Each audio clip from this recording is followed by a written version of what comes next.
Eh, si ustedes están casados, imagínense lo que es para mí. Bueno, entonces hoy vamos a estar hablando sobre esta clase, esta primera clase es sobre músculos extraoculares. Se supone ya que para esta etapa, ustedes tienen que conocer por lo menos tres músculos ya del ojo, pero que son intraoculares, ¿sí? Estuvimos hablando cuando vimos reflejo fotomotor del esfínter del iris, de del dilatador de la pupila y cuando vimos cristalino estuvimos hablando del músculo ciliar, que es el músculo de la acomodación, ¿sí? O sea, esos tres músculos que ya estuvimos citando en diferentes clases, ahí están pasando el link, entonces, bueno, el, esos tres músculos que ya estuvimos viendo en las diferentes clases tienen características que son músculos eh, autónomos, de inervación autónoma, ¿sí? Parasimpática y simpática, ¿sí? Entonces, estos músculos que vamos a ver ahora están por fuera del globo ocular y su inervación no es autónoma, tienen inervación de pares craneales y vamos a ir estudiándole como si fueran cuando estudiábamos anatomía, ¿sí? Tienen origen, inserción, acción, inervación y algunos tienen relaciones, una relación anatómica que nos suele ayudar a la hora de la técnica quirúrgica, ¿verdad? Y además de eso, vamos a estar viendo en una segunda parte los tipos de catarata y algo de catarata, ¿verdad? Las técnicas y eso, pero primeramente vamos a ver los músculos extraoculares, ¿sí? Bueno, entonces para que tengan en mente, para empezar, para que empecemos a describir, estos músculos, esto vamos a ver, lo de lo que vamos a hablar. Entonces están todos por afuera del globo ocular, están insertados, origen e inserción en la esclera, ¿sí? Están todos por afuera. Son 6 de cada lado, ¿sí? 6 de cada lado, y vamos a empezar a hablar de ellos. Cualquier duda que tengan, les voy a leer en el chat. Bueno, entonces ahí. Ok, entonces, empezando con esta imagen, esta es una imagen de los cuatro primeros músculos de los cuales vamos a hablar, ¿sí? Parece una cruz, entonces yo tengo los músculos que son verticales y los músculos que son horizontales, ¿sí? Esto es una imagen de la parte posterior del vértice de la órbita, ¿sí? Entonces, esos músculos que están acá, que están acostados, que están en la parte horizontal, se llaman de rectos horizontales. Y tenemos dos. Los rectos horizontales se encargan de movilizar el ojo en este sentido, ¿sí? En el sentido horizontal. O acercan hacia la nariz o alejan de la nariz. Hacen aducción o hacen abducción, ¿sí? El primer músculo que vamos a hablar es el recto medial y como vemos en esta misma imagen, los cuatro tienen un punto de origen comunitario, ¿sí? Ese punto de origen comunitario se llama anillo de Sim. Es una estructura fibrosa, ¿verdad? Parecida a la aponeurosis, de la unión de la aponeurosis de todo, y tiene un formato como si fuese un círculo, por eso que se le llama de anillo, ¿verdad? Entonces, el recto medial y como yo siempre les digo, a la hora de estudiar van a poner origen, inserción, relación, acción, inervación. Bueno, entonces el origen del recto medial es el anillo de Sim. Se inserta a 5.5 milímetros por detrás del limbo nasal. Entonces, como ustedes ven sus ojos, sí, yo siempre les muestro los ojos, ahí no se ve ningún músculo, ¿verdad? Entonces, lo que uno hace es cortamos la conjuntiva en una cirugía de músculo, cortamos la conjuntiva, ponemos un caliper o una especie de regla, ¿sí? Una punta ponemos en el limbo, ¿sí? En el limbo nasal y la otra punta ponemos 5.5 y ahí marcamos, ¿verdad? Ahí sabemos que más o menos en esa distancia tiene que estar. Entonces cortamos la conjuntiva y ahí tenemos la esclera y empezamos a buscar la inserción de los músculos, ¿verdad? Que están, esa es su relación que tienen con el limbo. Para la gente que de repente dice, ¿dónde está el limbo es la frontera, ¿sí? De la córnea. Entonces, este viene a ser mi limbo, ¿sí? No es córnea y ya es inicio de esclera, ahí inicia también la conjuntiva, ¿sí? Y es una frontera 360 grados, ¿sí? Entonces, ese es mi limbo. Y es mi punto de referencia para ir encontrándoles a los músculos. Su única acción es la aducción, ¿sí? No tiene otras acciones. Vamos a ver también que estos músculos pueden ser agonistas, antagonistas, sinergistas, y cuando actúan como sinergistas, tienen otras acciones que son secundarias. Pero en este caso, el recto medial solo tiene la acción de aducción. Luego viene el recto lateral, también se origina en el anillo de Sim, se inserta ya un poquito más lejos, ¿verdad? Un poquito más atrás, 6,9 milímetros por detrás del limbo temporal, y su única acción es la abducción. Ahí tengo la imagen que les mostré anteriormente. Esta imagen, un corte axial. Acá vamos a hablar sobre los rectos verticales. Bueno, tengo dos. El recto superior y el recto inferior que le vimos muy bien acá, ¿verdad? Recto superior, recto inferior.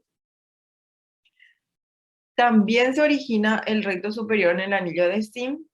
Se inserta 7,7 milímetros por detrás del limbo superior. Su acción principal es la elevación y sus acciones secundarias ya son aducción y torsión interna. Generalmente en el examen sí o sí va a haber 3, 4 preguntas sobre músculos, ¿verdad? O de inervación o de acción. Y las acciones, algo que yo les puedo ayudar es casi nunca solemos preguntar secundarias, pero principal, la acción principal sí o sí van a tener de algún músculo, ¿verdad? Entonces tienen que saber. Se inserta 7,7 milímetros por detrás del limbo superior y vemos sus acciones, ¿verdad? Bueno, ahí le vemos el recto superior, este es el recto inferior. Entonces el recto inferior también se origina en la parte inferior del anillo de Sim, se inserta 6,5 milímetros por detrás del limbo inferior. Su acción principal es la depresión y las acciones secundarias son la aducción y la torsión externa del ojo. Ayudan en eso, ¿verdad? Es sinergista en esas acciones. Bueno, entonces vimos los cuatro rectos, ¿verdad? Rapidito vimos los cuatro rectos. Además de esos rectos, tenemos en lo que es el ojo otros dos músculos que por supuesto no son rectos, ¿verdad? Entonces, uno de ellos es el oblicuo superior y vean lo interesante que es su anatomía. Se origina acá, da una vuelta acá, ¿sí? Hace como una curva. Y también tenemos el oblicuo inferior que se origina acá, hace también una curva acá y se va hacia atrás, que son los oblicuos. Entonces, estos músculos se llaman de oblicuos y tenemos dos, oblicuo superior y oblicuo inferior. El oblicuo superior, ya vemos ya, no se origina del anillo de Sim, se origina por encima y medialmente al agujero óptico, pasa a través de una estructura que se llama tróclea, que se le ve muy bien acá, esta es la tróclea, ¿sí? Es una estructura fibrosa, aponeurótica, que está adherida al periósteo de la pared de la órbita, ¿sí? Está adherida.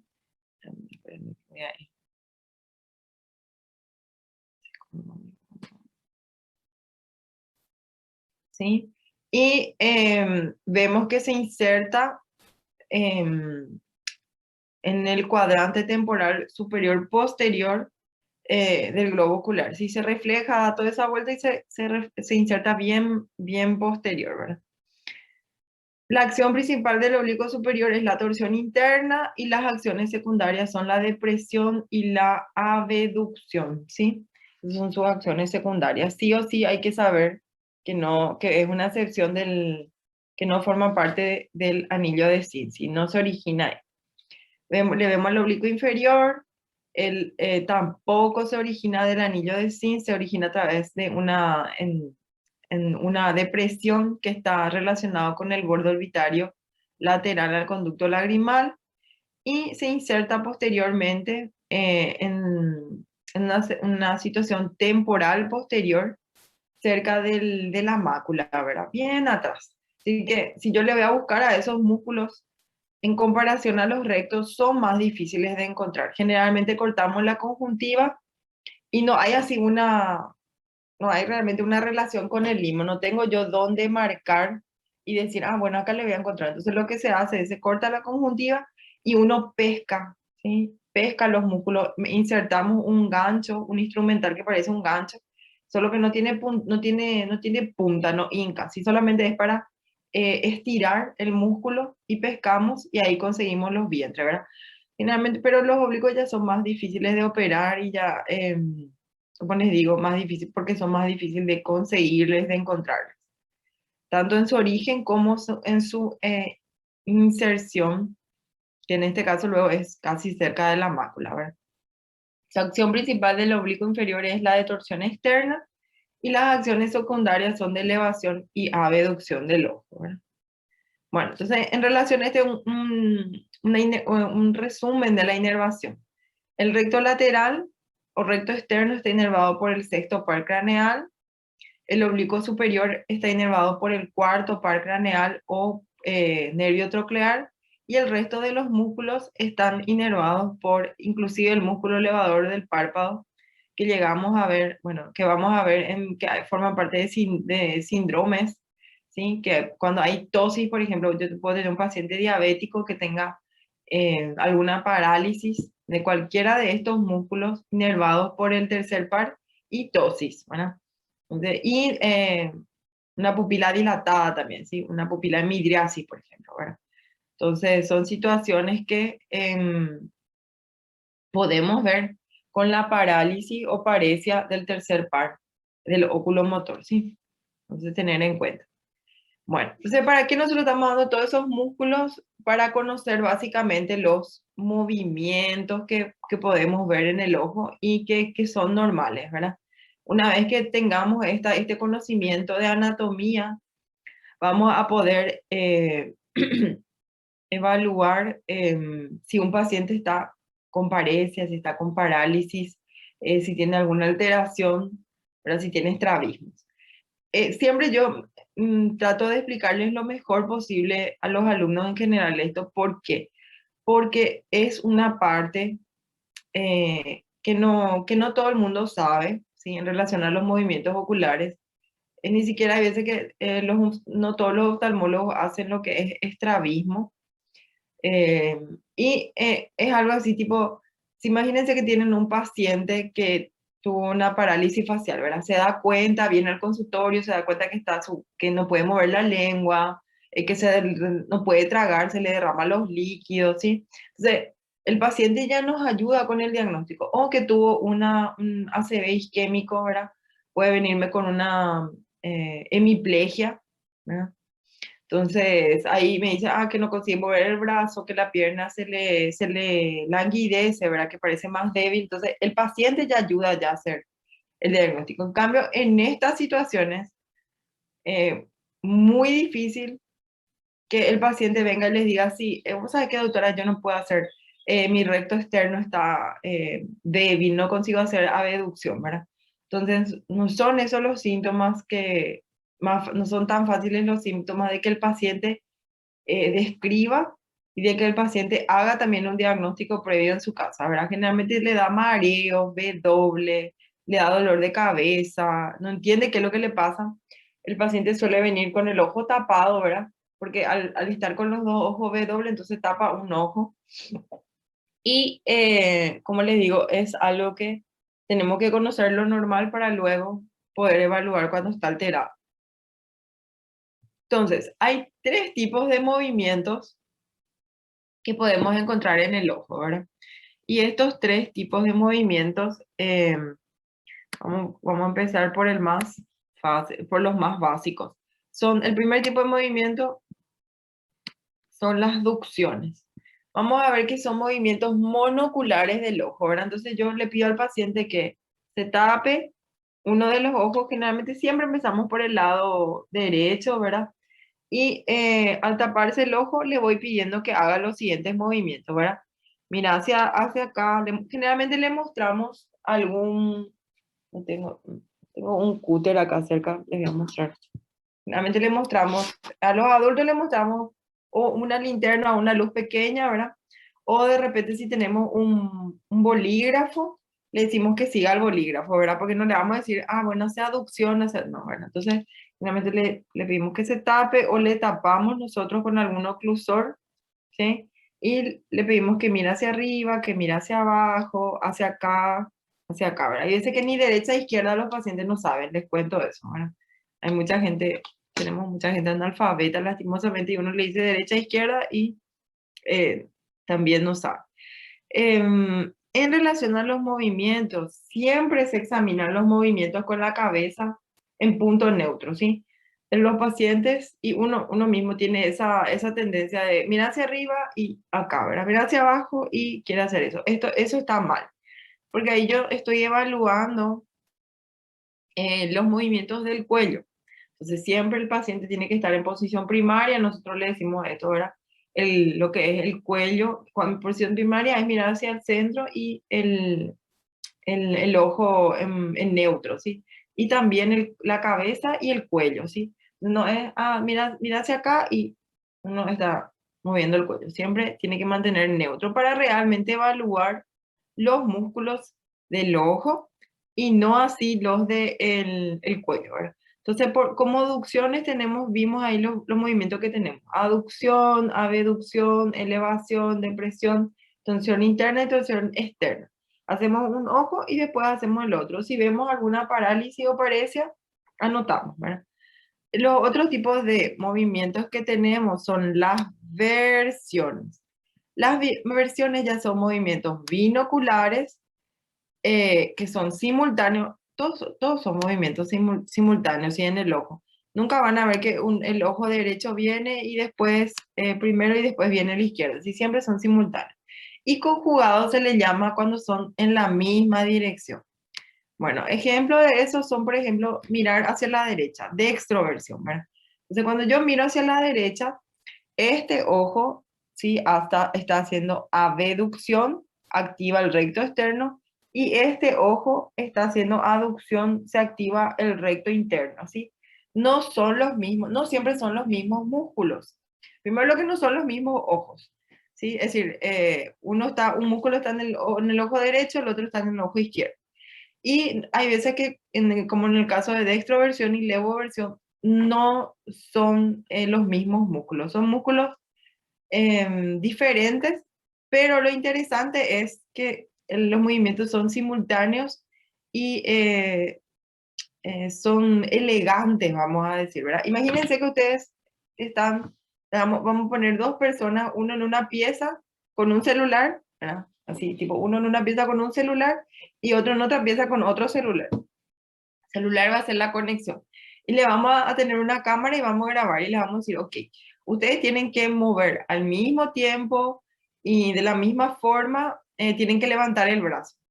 Imagínense lo difícil que va a ser al comienzo, porque tipo lo único que pueden decirse es, ok, vamos a empezar ahora. Imagínense si uno empieza, uno mueve más rápido, el otro más lento, ¿sí? Entonces, este ejemplo me gusta darles eh, porque realmente es difícil y es algo que le lleva tiempo a los ojos aprender a moverse como si fueran un todo, porque no hay ninguna conexión física entre ellos, no es que tipo están juntitos, ¿sí? Un ojo está en su casita, ¿sí? En una órbita completamente separado y el otro está en otro lugar. Sé que lo que les une, les une las inervaciones tanto las inervaciones de los nervios, y no es que un nervio, por ejemplo, no es que mi recto externo de este ojo está conectado con el recto externo de este, no. Esas inervaciones nos dan información y se unen a nivel central, ¿sí? A nivel del cerebro. Entonces, realmente es algo que el cerebro tiene que aprender a hacer desde que el niño nace hasta los 6 7 años, ¿sí? Y se hace a nivel cerebral la unión, no es entre ojo y ojo que se pasan las inervaciones, ¿sí? Entonces tener en cuenta eso, que la próxima vez que vean que alguien mira hacia algún lado, ven que se fijan que los ojos uno llegan casi igual al mismo tiempo, elegantemente, no es que viene uno y después viene el otro, ¿sí? Los otros tipos de versiones que tenemos son elevación y depresión. Acá aparentemente ya es más fácil porque son los mismos músculos ya, ¿verdad? Tipo recto superior para elevación, recto inferior para depresión, pero como les digo, no hay conexión de los nervios entre una órbita y la otra. La conexión es a nivel central, ¿sí? En cerebro, ¿sí? Entonces, realmente es todo una vamos a decir, una elegancia, una tecnología impresionante. Vaya Dios, a ver si se unen por Wi-Fi ahí nuestros, como si fueran Wi-Fi ahí nuestros músculos, ¿verdad? Entonces, realmente algo súper súper loable y muy delicado que le lleva bastante tiempo al cuerpo a aprender, ¿verdad? En este caso, más o menos 6 7 años en la primera infancia. El otro tipo de movimientos que tenemos son las vergencias y también son movimientos binoculares.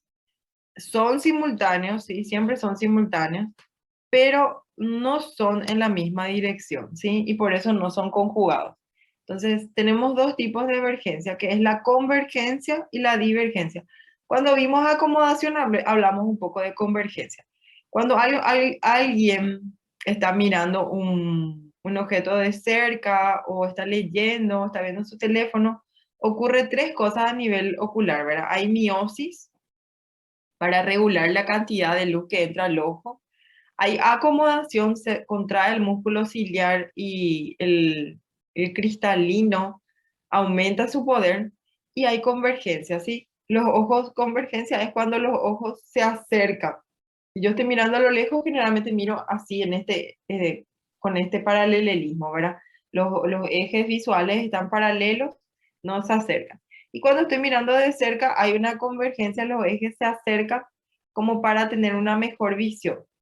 Una vez que terminó mi visión cercana, así que yo terminé esa actividad, los ojos vuelven al punto cero, ¿sí? Y ese volver al punto cero se llama de divergencia, ¿sí? Uno cuando lee divergencia se imagina que cada ojo está así más o menos, ¿verdad? Y eso no pasa.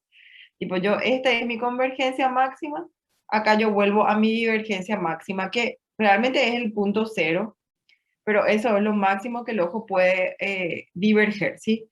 Entonces vemos, la convergencia es la aducción simultánea, los dos rectos inferiores hacia adentro, y inferiores no, los dos rectos internos hacia adentro, ¿verdad? Hacen aducción, y divergencia es los dos rectos externos llevan hacia afuera. No es así el ojo, sino que simplemente volver al punto neutro, ¿verdad? Y eso solemos evaluar fácilmente también si le pedimos al paciente que mire un bolígrafo o la punta de un bolígrafo.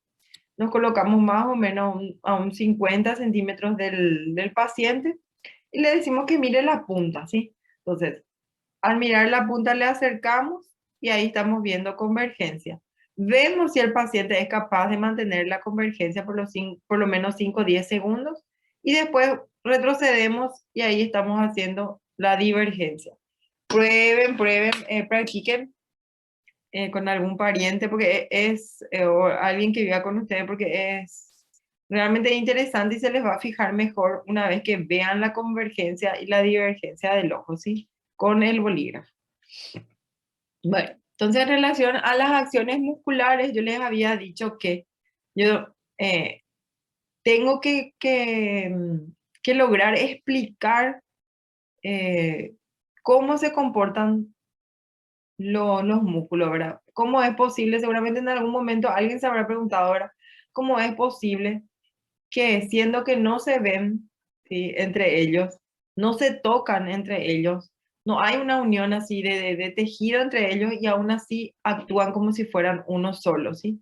Entonces, para eso hay dos leyes que describen, supuestamente describen esas acciones y describen cómo se comportan los músculos del ojo. para actuar simultáneamente, ¿verdad? Entonces, y como les digo, también podemos clasificarle a los músculos como agonista, sinergista, antagonista, ¿verdad? Agonista es el que realiza la acción, sinergista es el que la ayuda, y antagonista es un músculo. Realmente ya no solemos decir, hace más de 20 años atrás, creo que yo llegué a aprender que era el que se opone al agonista, ¿verdad? Hoy por hoy sabemos que no es una oposición en sí, realmente se opone a la dirección de la acción del agonista, pero el antagonista se contrae como para fijar o como para equilibrar, como para ayudarle al agonista, ¿verdad? Entonces, vemos ahí, cada músculo extraarticular tiene dos sinergistas y dos antagonistas, excepto los rectos horizontales, ¿verdad? Que tienen tres antagonistas. Eh, bueno, en relación a las leyes, una de las leyes, la primera ley, que es la ley de Sherrington, habla sobre la inervación recíproca, ¿verdad? Trata de explicar que eh, hay dos estímulos, uno es para el agonista y el otro es para el antagonista. Cuando el agonista se va a contraer, sí o sí, el antagonista tiene una orden de que si él realmente se contrae, si el agonista se contrae, el antagonista tiene que relajarse, ¿sí? Ay, Dios mío. Voy a ver un poco acá. Relajarse, ¿sí? Socorro. Imagíname, ahí terminó mi... Tiene que relajarse, ¿sí? Entonces, si es que el recto externo se contrajo, ¿sí? Se contrajo, no es que se está preparando para contraer, se contrajo. Yo sé que su antagonista, el recto interno, está relajado. ¿Qué pasa si el recto externo no se está contrayendo? Entonces su antagonista, el recto interno, no está relajado, ¿sí? Siempre hay un tono, no es que el ojo está todo así, ¿verdad? Sí, siempre hay algún tono, a no ser, inclusive cuando dormimos, los ojos generalmente se van hacia arriba, ese es un reflejo como para proteger la córnea, ¿sí? Entonces, inclusive ahí hay un tono, no es que siempre está todo relajado. Y la otra ley habla, la ley de Hering habla sobre que a nivel de movimiento conjugado, que ya vimos, ¿verdad? Que son las versiones y las vergencias. Los músculos que están en pareja, los músculos que son casales, los músculos que son yugo, esos son los casal o pareja, ¿sí? Ese le llama de yugo. Ay, Dios mío. Son estimulados de manera similar y simultánea. Por eso que saben cómo actuar como si fueran uno, ¿verdad? Tienen una inervación eh, al mismo tiempo y de la misma cantidad de estímulos, ¿verdad? Estas leyes no se describen de la nada, se describen porque necesito explicar cómo ocurren las parálisis, cómo ocurren las paresias, cómo ocurren los desvíos, ¿sí? Necesito entender la inervación, cómo es esa inervación, cómo es ese control de los músculos, para que si mi paciente después tiene una parálisis, una paresia o un estrabismo, yo le pueda ayudar, ¿sí? Entonces, para eso estamos estudiando estas leyes. Y ahí creo que te es perfecto. Bueno, esta clase de acá ya está en la plataforma. Es una clase cortita, ¿sí? Está en la plataforma. Siempre les digo, les invito a, no es por nada, pero siempre les invito a que estén viendo el canal de YouTube. Ahí también hay varios videos. Les recomendé un Instagram que es Liga de Oftalmología. Sí, les voy a tratar de escribir acá. Liga de Oftalmología.